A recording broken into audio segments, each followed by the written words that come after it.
Hello guys, நம்ம இன்றைக்கி என்ன பார்க்க போகிறோம்னா மசால் வடை. வாங்க வீடியோக்குள்ளே போகலாம். நான் 200 கடலைப்பருப்பு எடுத்து ஊற வச்சுருக்கேன். குறைக்கொன்று அரைச்சி எடுத்துக்கிட்டேன். 2 வெங்காயம் கட் பண்ணி போட்டிருக்கேன். 2 பச்சை மிளகாய் கட் பண்ணி போட்டிருக்கேன். கொஞ்சம் கொத்தமல்லியும் கட் பண்ணி போட்டிருக்கேன். தேவையான சால்ட்டு. நான் பருப்பு அரைக்கும் போதே பட்டை, சோம்பு, லவங்கம் போட்டு அரைச்சிட்டேன். 2 ஸ்பூன் அரிசி மாவு போட்டிருக்கேன். நல்லா மிக்ஸ் பண்ணிக்கலாம். இஞ்சி பூண்டு பேஸ்ட் 1 ஸ்பூன் போட்டிருக்கேன். நல்லா மிக்ஸ் பண்ணிக்கலாம்.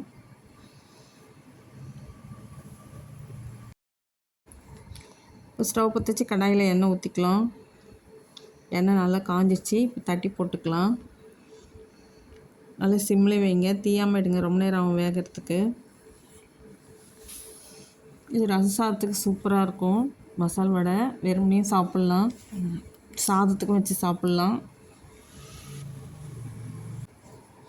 இப்போ செவந்துருச்சு, அப்படியே திருப்பி விட்டுக்கலாம்.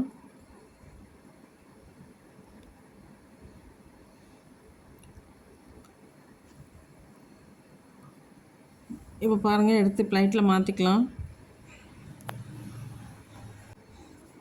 மீதி உள்ள மாவும் போட்டு எடுத்துக்கலாம்.